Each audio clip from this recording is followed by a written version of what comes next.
Bom, gente, no vídeo anterior eu estudei aqui com vocês a primeira tópica do Freud, na qual ele dividiu o psiquismo humano em consciente, pré-consciente e inconsciente.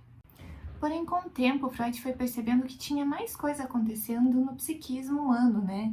Que não estava mais cabendo naquela primeira tópica. E foi a partir dessas percepções que ele cria, então, a segunda tópica, que é o assunto do vídeo de hoje. Então, vamos lá?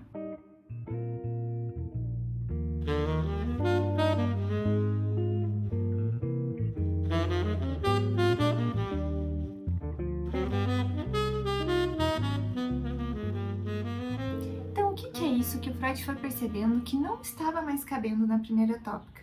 E eu não estou dizendo aqui que ele desconsiderou tudo que ele percebeu ali primeiro, né?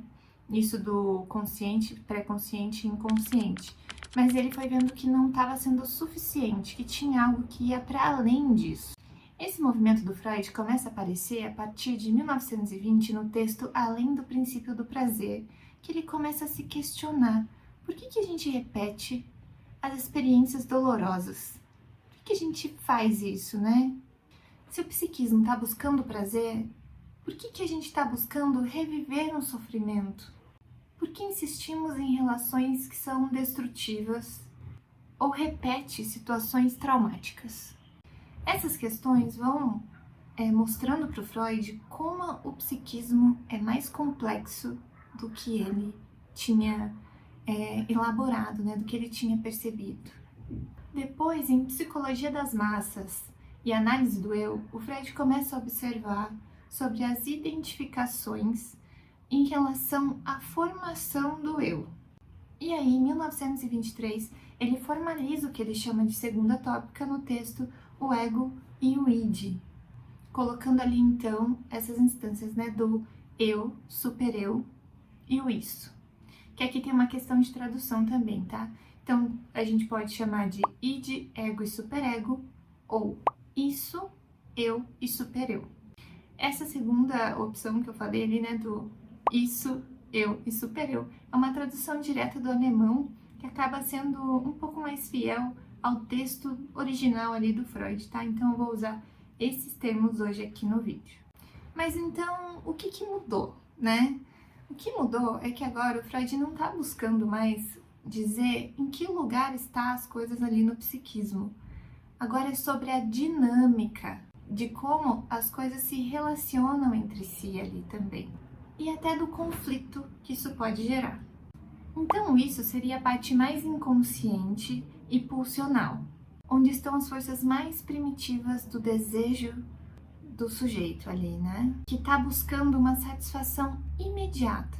É isso que vai impulsionar o sujeito como fonte de energia e ele não vai considerar as regras, a moral ou os limites.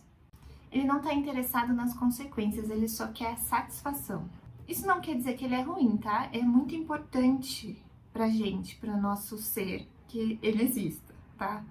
Mas pode ser que, por ser isso que é insistente, ele também nos leve a situações de repetição. Já o superior, ele vai ser marcado pelas regras, pela cultura herdada, tanto, né, da sociedade quanto da nossa família, e também vai estar ali a serviço de um ideal. Inclusive, o superior, ele pode vir a ser bem cruel, assim, porque ele pede que você obedeça, né? Ele não pede, ele cobra que você obedeça o que ele tá te demandando ali. É aquela vozinha que fica dizendo que você não é suficiente, que você falhou, que você precisa produzir mais, que você tem que isso ou aquilo. Veja, né? Você já deve ter reconhecido algumas coisas aí que o teu superior te diz. E obedecer ao superior faz com que exista uma satisfação inconsciente. Então veja como já vai articulando ali entre o nosso psiquismo, né? Tem essa dinâmica ali. O superior, ele tem acesso também ao que é inconsciente e ao que é consciente, né? O isso, ele é mais inconsciente, mas o superior, ele tem esse acesso. Além disso, Freud começa a perceber que a culpa pode levar o sujeito a buscar uma punição, mesmo que de forma inconsciente. Isso pode fazer a gente pensar na autossabotagem, por exemplo. E aí o eu vai surgir como mediador dessas instâncias. O eu está em contato com a realidade e, ao mesmo tempo, lidando ali, mediando o conflito entre o isso e o supereu. O que pode não ser fácil, né? Não quer dizer que o eu, ele é uma instância superior às outras. Não. O eu, ele tá ali sofrendo, sendo pressionado e tentando lidar ali com esse conflito, né? Ele tá pressionado mesmo. O eu entende que nem todo desejo precisa ser satisfeito, e por isso ele vai tentar encontrar soluções de satisfação que sejam aceitas. E isso não quer dizer que os conflitos eles vão desaparecer totalmente. Por isso que existe aquela famosa frase do Freud, né, que o eu não é senhor em sua própria casa, que ele está lidando com conflito ali dentro, né? Ele lida com o isso dizendo, eu quero isso. O supereu dizendo, você não deve fazer isso. E aí ele fica, tá, o que, que eu faço então? O que, que eu vou fazer com isso? Então, ele vai ser atravessado por exigências inconscientes, né, pelas pulsões e pela culpa, e vai ser desse conflito, dessas tensões, que os sintomas vão aparecer, que os mecanismos de defesa vão aparecer, as próprias angústias e o sofrimento psíquico. Por isso que o sujeito pode acabar repetindo situações que foram dolorosas para ele, mesmo sabendo conscientemente sobre aquilo. O Freud percebe que nem tudo no psiquismo funciona em uma lógica racional, em uma lógica de buscar o bem-estar, como ele acreditava antes, né? Que o psiquismo estava buscando retirar uma tensão para ficar num estado de bem-estar.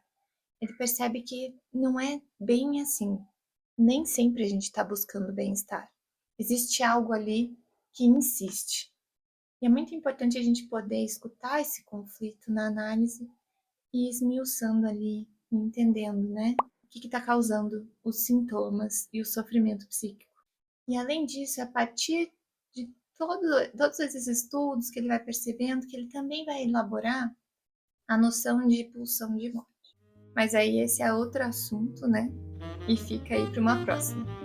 Por hoje eu fico por aqui. Beijinhos, tchau, tchau.